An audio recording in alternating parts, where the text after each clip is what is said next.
baca tadi itu logika fikih ya. Fikih itu berpikir ya. Di mana-mana namanya menyembelih itu apa? Dari hidup dimatikan dengan kaifiyah syariah.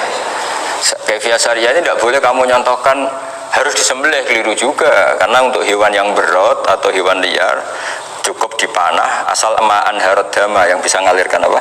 Darah. Jadi makanya saya umumkan bikaifiyatin syariah barifinnya kan tidak harus motong kan bentuknya. Kalau hewan liar kan atau sapi kurban liar kan, sapi kurban ucul liar kan boleh dipanah, boleh macam-macam. Nah kalau tembak bisa diperdebatkan karena daun serapi barifin, jadi bisa debat. Meskipun ada yang bilang boleh tapi bisa debat lagi kan? Karena daun serapi api barifin. Ya. Tapi ini saya cerita umumnya bikaifiyatin syariah. Nah, karena kalimat hewan hidup, ada kalimat hidup. Hidup yang apa kan pertanyaannya? Hidup yang sudah kejet-kejet, misalnya sudah koma, sudah kena corona, disentak istrinya, itu.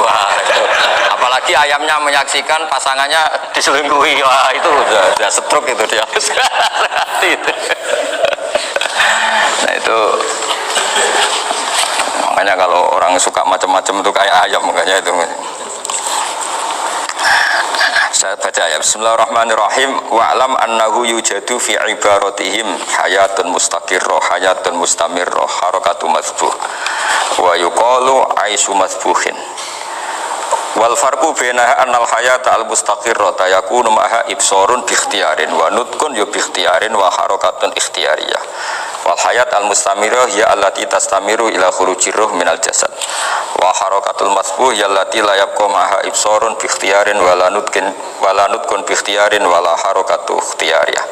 Bal yakunu maha ibsar wa nutqun wa harakatun ittirariyah ini. Wa ba'duhum farraqa bainahuma. Sampai saat terus ini.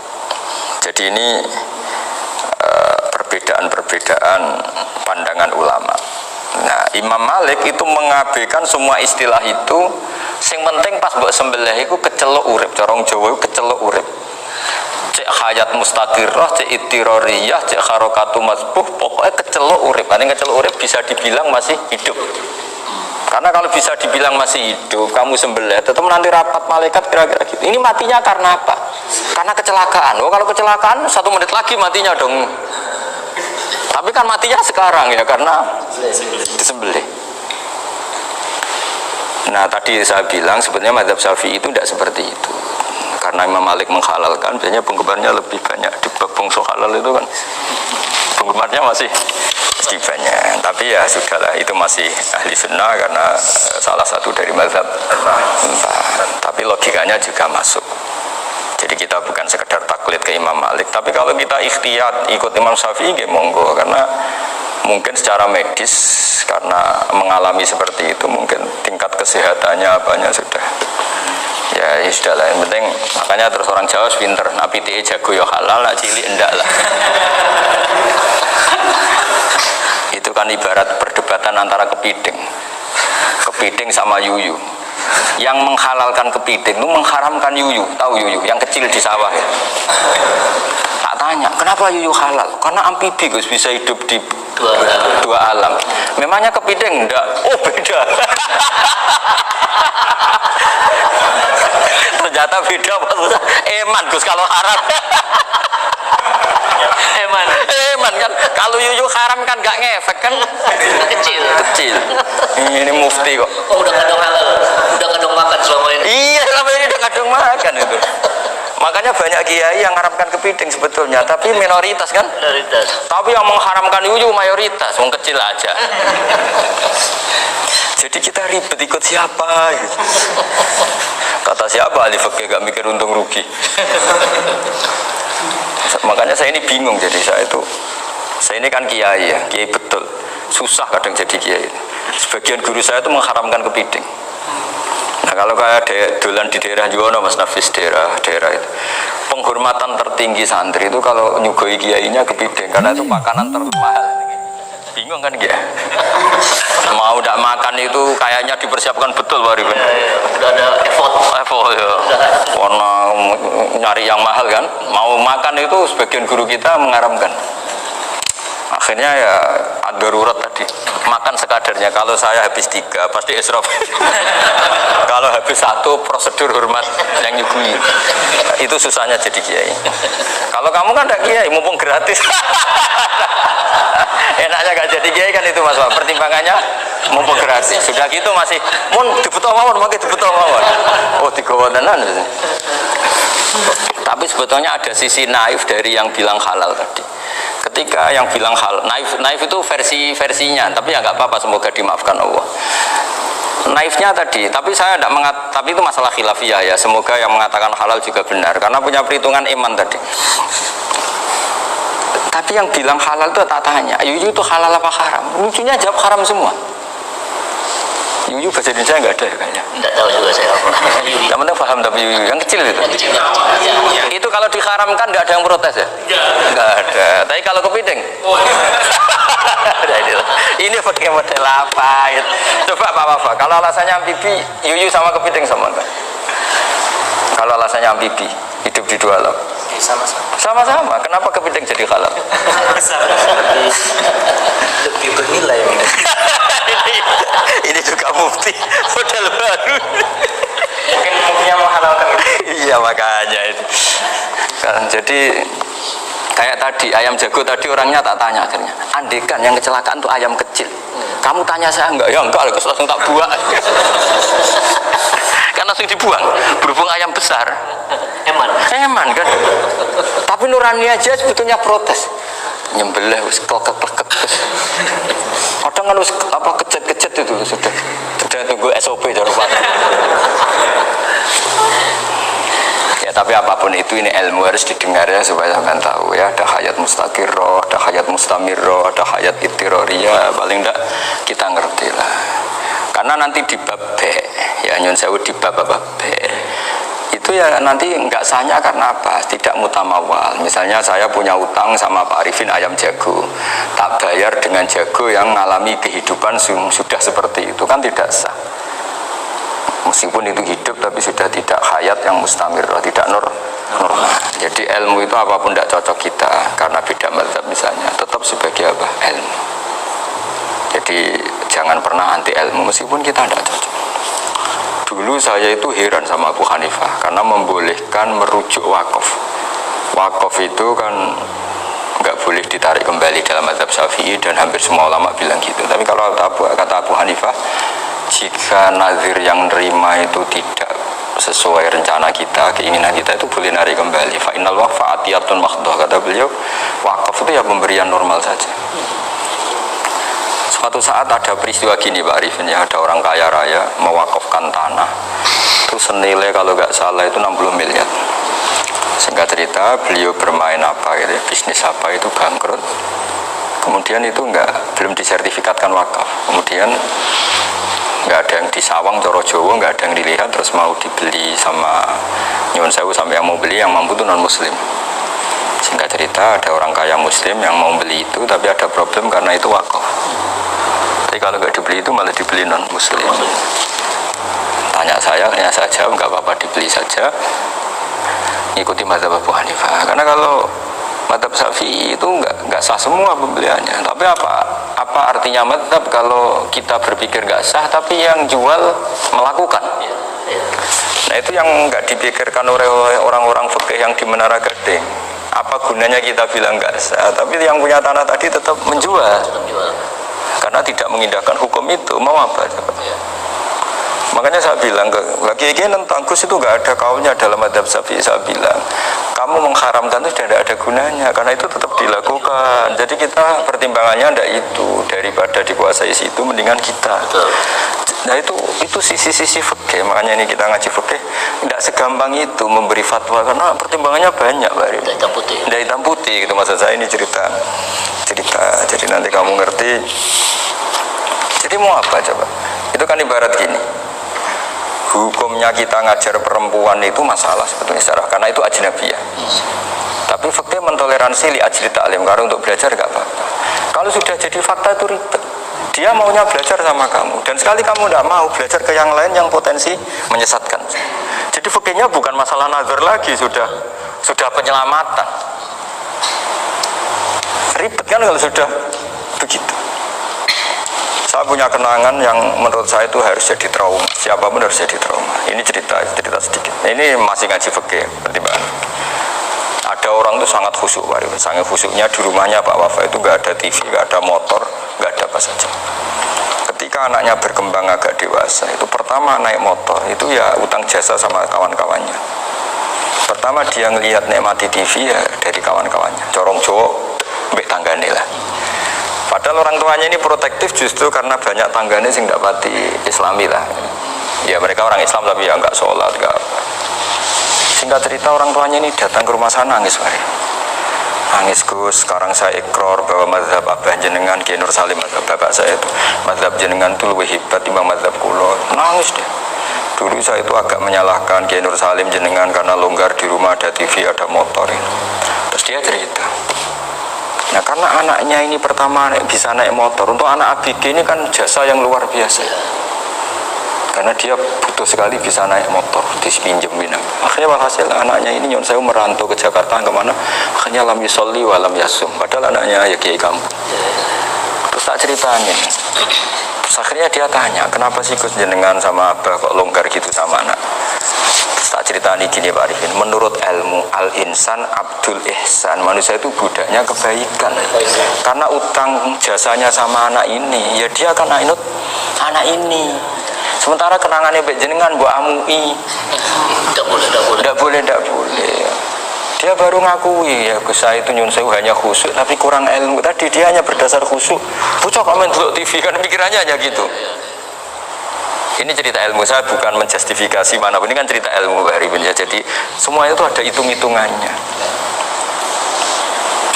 Coba kalau kita terlalu stakung be anak pertama naik motor jasanya orang nggak sholat ya, pertama roh TV jasanya orang nggak sholat. Coba terikatnya anak ini sama kita apa sama orang itu? Sama orang itu. Bayangkan kalau umur ABG, kalau umur sak hari pun Pak Wafa ini nafsu astagfirullah kan. Ayo gue cok tua nome ya orang. Kayak tok, bareng tua udah khusus kayak tok. Aslinya namanya bodoh. Ya saya sama semua. Cuma saya akan lebih jujur dari biasa. Jadi orang tuh harus ngitung gitu. Itu kenapa Mbah Mun tuh kiai alim alama. Setahu saya dalamnya ada TV, putra-putra ini lihat TV. Meskipun kita tidak mungkiri negatifnya TV, kita nggak mungkiri Pak Arifin ya. Tapi tadi ketika anak-anak ABG itu pertama lihat TV jasanya tonggoni. Kalau kebetulan tanggane wong soleh nggak masalah ya. Kalau enggak, itu nangis ke rumah saya itu ya. Nyesel dia. Tapi saya bilang gini, ini jenengan tiang soleh, mesti anak jenengan suatu saat kembali. Coba pola jenengan harus rubah.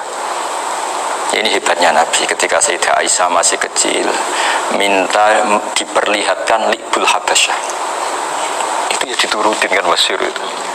Kayak apa Nabi? Karena kalau nggak diturutin, pasti Sayyidah Aisyah akan ngidolakan mainan yang lain yang di luaran sana malah. Itu karena Nabi punya kearifan tadi. Jadi ini kan ilmu, lagi-lagi ilmu. Jadi yang semua itu harus dibaca dengan ilmu. Makanya kata Nabi, ad-dunya mal'unatun mal'unun fiha illa dzikrawah wa ma'alalahu aw aliman aw muta'aliman. Karena dunia ini hanya bisa dibaca dengan ilmu. Yang diridhai Allah maksud saya hanya bisa.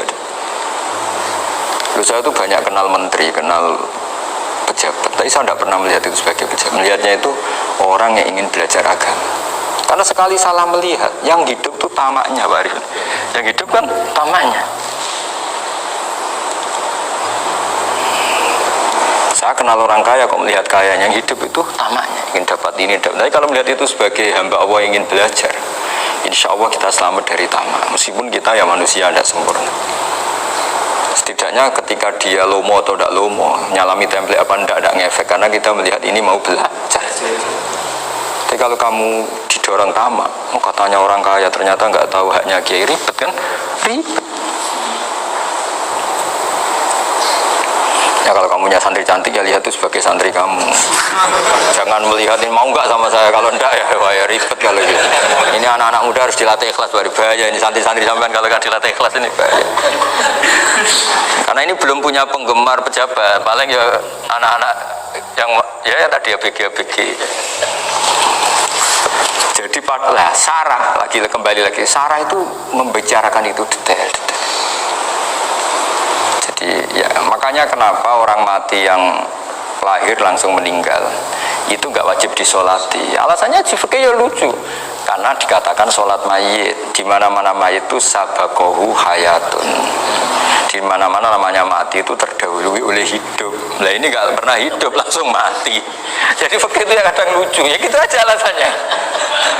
Kamu nyolati apa? Mayit. Kenapa kok mayit? Ya mayit itu namanya mayit. Orang mati. Orang mati. Orang mati artinya pernah Hidup. Ya itu sarah. Jadi ketika matan hanya cerita wasiktu alladzi lam yastahila, enggak pernah nangis kayak lam yusalla alaih. Sarah bilang mergo ora tau urip. Kalau enggak pernah hidup berarti enggak bisa dikatakan mati. Kayak sampean miskin itu kan enggak bisa dikatakan bangkrut. Ya ya miskin aja gitu loh. Kan gitu ya. Karena nggak pernah kaya. Kayak Mas Nafis nggak bisa dikatakan, oh itu Qurannya lupa gimana? Nggak pernah hafal. Jadi yang dikatakan lupa itu pernah hafal. Nggak lupa nggak apa, Qurannya lupa, gaya nggak pernah hafal kok bilang apa? Lupa gitu. Nggak boleh Pak Wafa bilang saya ini bangkrut apa? Nggak pernah kaya kok bangkrut. Jadi semua itu ada aturannya itu. Ya itu sarah, lagi-lagi sarah. Jadi bahkan banyak yang syarhun ala syarhin. Jadi kayak kitab takrib itu disarai Fathul Qorib. Jadi Fathul Qorib itu sudah sarah, disarai lagi Bajuri. Nah, itu termasuk cerita itu ya, cerita-cerita. Kalau baca Bismillahirrahmanirrahim. Ya, wa yakunu qad dzukira daf'atan wahidatan la fi daf'ataini. Islam tujad al hayat al mustaqira inda daf'ati saniyah. Amma idza wujidat al hayat al mustaqira inda daf'ati saniyah fayakhillu al masbuhu aidan. Fasartu wujudul hayat al mustaqira fi ibtida'il wati akhir marrah. Wa makharu dzalika inda tulil fasli wa illa fala rafa'a sikina wa ada fawran aw alqaha liqaniya kalatan wa akhadha ghairuha fawran aw saqatat minhu wa akhadha ghairu halan aw qallaba wa qata'a biyama bagi hal al masbuh. Jadi ini masalah sarah. Sarah itu sudah detail. Misalnya gini, kamu motong ayam. Motong ayam harus sekaligus shred jadi. Jangan sampai nyuwun sewu dua kali. Jangan-jangan misalnya gini, ayam tak potong pas ke kiri separuh. Ya, ke kiri separuh apa hulkumnya. Pak Arifin datang, Assalamualaikum Gus Pak. Waalaikumsalam. Terus santai jagungan dulu. Jagungan sampai besoknya itu enggak meneruskan. Bareng-bareng salam, ingat lagi loh ayam saya ini. Ketika saya teruskan ini, potensi ayam ini sudah mati atau sudah hidup yang ini masih mazhab Syafi'i loh ya. Atau sudah hidup yang sudah tidak normal. Artinya apa? Penyembelian kedua yang mengeksekusi tadi sebenarnya mengeksekusi barang mati. Yang penyembelian pertama tidak bisa dikatakan penyembelian karena tidak sampai mati. Penyembelian kedua berstatus setengah mati. Nah, kalau seperti itu maka haram. Kecuali itu dilakukan secara fauron. Fauron dicontohkan nyembelih ternyata pesunya kedul terus ngambil yang lain, tapi fauron langsung atau terjatuh ngambil langsung.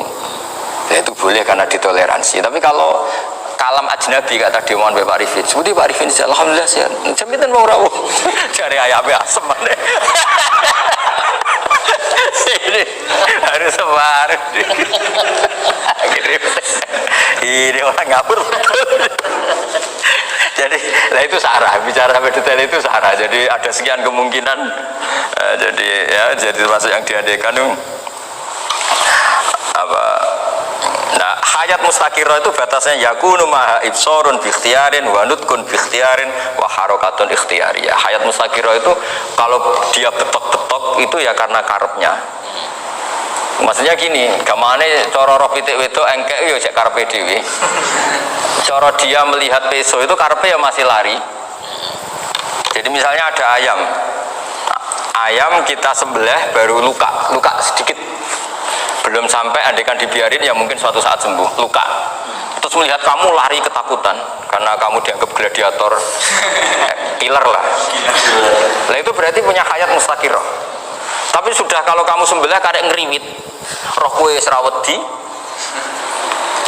ya kan mau demo ya sudah nggak berkutik ya dia berarti tidak punya hayat mustaqirah gitu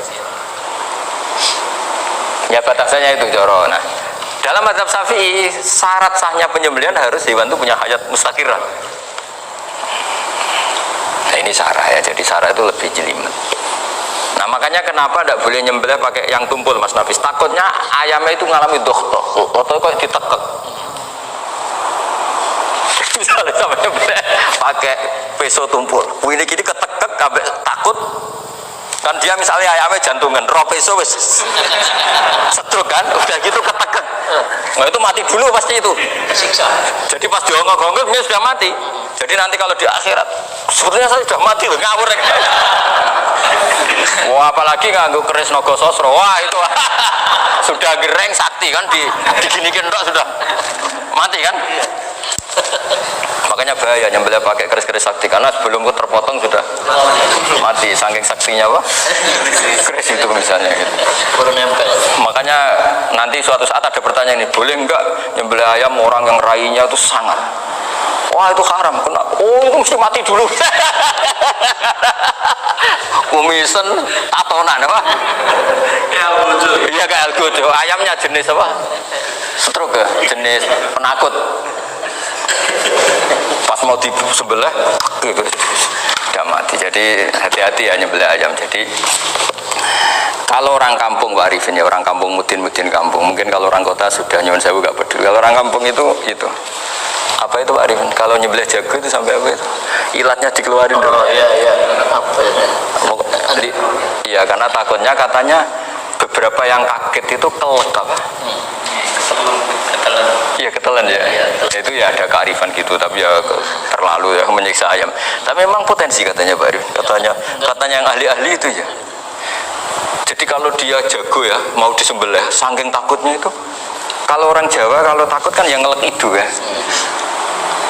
Orang Jawa loh ya, itu kalau orang takut kan kadang apa kayak. Nah ayam itu nak ketakut. Kadang ininya terus apa? Lidahnya masuk. Akhirnya pas disembelih ini nggak kena. Nah makanya terus banyak mudin yang punya ikhtiar tadi. Pernah lihat loh Pak yang ayam jago itu ilatnya di. Ya itu ya tidak wajib, cuma tidak bisa kita salahkan. Tapi kata penyembelih yang lain tak tanya eksekutor yang lain, pokoknya rodok dipenegus. Iku seriso. Saya belum pernah nyembelih ayam karena ini kan selain nggak profesi saya juga nggak mentolonan saya. Tapi ini beberapa kefiah ya, yang penting kita tahu ilmunya. Yang paling pokok itu qatul khulqum wal mari. Ya kira-kira dalan sing digo nafas sama digo makanan tadi. Ya tapi itu tadi caranya semua itu harus mengalami atau masih punya hayatun mustaqirah. Nah, takutnya dalam konteks nyembelih yang apa tadi? Saya bilang separuh tadi. Itu jamnya normal enggak, itu sudah jam 11 ya? Jam 10 oh jam mati almarhum itu enggak halal disembelih, itu sudah maitah ya. 10.14 kan. Iya ya makanya saya bingung lihat jam. Ya jadi itu Pak Wafa ya, pentingnya sarah itu seperti itu. Matan itu kan asal nyembelih saja, tapi di sarah diterangkan jangan hanya nyembelih, yang disembelih harus ada hayatun mustaqirah, karena dikatakan penyembelihan adalah menghilangkan nyawa dengan cara yang syar'i. Nah, kalau nyawanya saja sudah hilang bukan nyembelih gitu. Nah potensi itu ada ketika jago kamu sembelih pakai yang tumpul, ini ada dohtoh. Loh, hewan itu juga kayak manusia loh, karena punya hati, ketika takut saja mati. Nah, takutnya ulama kan ini ngalami dohtoh, kayak orang ditekek kan mati kan, ditekek kaget. Contoh gampang gini, orang ditekek perempuan kemungkinan mati itu kecil karena murni hanya ngalami pernafasan. Tapi nak ditekek wong guaga tatonan kan terus dua reaksi tubuh. Takut sama gak bisa bernafas, itu kan lebih cepat apa? Mati. Kira-kira kan gitu. Nah ini sudah takut dongok-dongok itu kan nyiksa. Saya sering ketemu orang yang ahli nyari ular, nyari apa, itu ya gitu. Filosofinya sama seperti orang perang, harus bikin takut. Iku kewan Gus nak disewentak, iku telelekan, jadi telelekan iku apa Pak Anda bicara bahasa Batawi ini? Orang kaget terus terpaku itu. Teorinya Khalid bin Walid kan gitu. Kalau perang supaya musuh takut, kamu tahu kami siapa? Ayat ji'na biqaumin yuhibbunal mauta kama tuhibbunal hayat.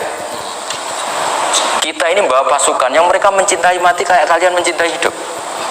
Pasukan kami ini wah darwis, berani muter ya wis gitu, kira-kira gitu kalau bahasa Jawa itu. Mati. Berani mati. Mati. Akhirnya musuhnya kan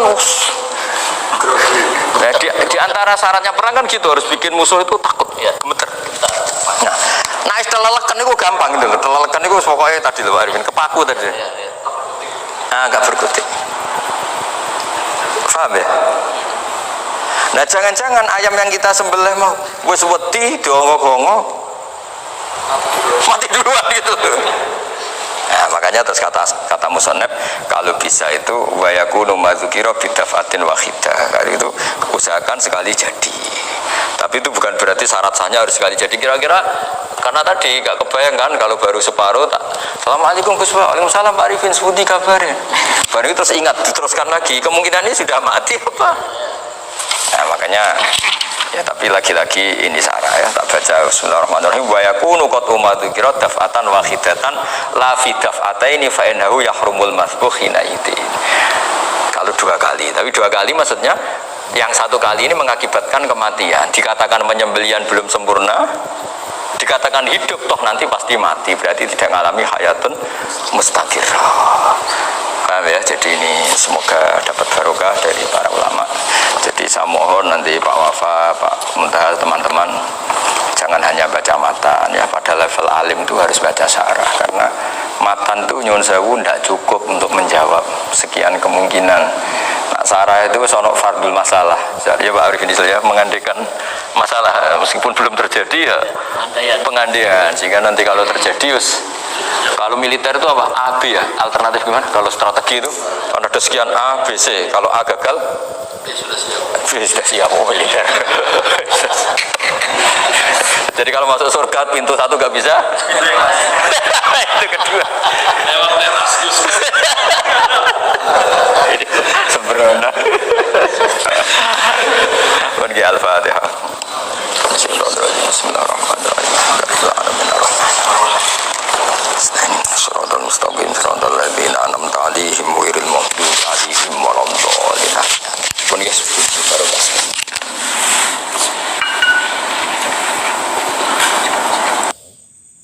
Makanya setiap ilmu, makanya saya tadi rembukan sama Pak Arifin, semuanya harus atas nama ilmu. Ibadah itu nomor 2, akhlak nomor 2, semuanya nomor 1 itu ilmu. Sekali ilmu ini hilang maka semuanya hilang. Jadi andai kan ada rapat malaikat, matinya karena apa? Karena peso apa karena kecelakaan? Karena peso. Karena kalau nggak tanpa peso nunggu 1 menit, gara-gara disembelih langsung terjadi sekarang. Nah karena hukum halal ini yang menarik dan menguntungkan. Di bab ini orang jadi malikiyah semua. Mana maksud saya? Jadi kita ini sebetulnya Syafi'i pecundang gitu. Syafi'i partai politik. Jadi kalau sedang tidak menguntungkan ya coba kalau kita terlalu stakung be anak pertama naik motor jasanya orang nggak sholat ya, pertama roh TV jasanya orang nggak sholat. Coba terikatnya anak ini sama kita apa sama orang itu? Sama orang itu. Bayangkan kalau umur ABG, kalau umur sak hari pun Pak Wafa ini nafsu astagfirullah kan. Baik gue cok tua nome ya orang. Saya itu banyak kenal menteri, kenal pejabat, tapi saya tidak pernah melihat itu sebagai pejabat. Melihatnya itu orang yang ingin belajar agama. Karena sekali salah melihat, yang hidup itu tamaknya Pak Arifin.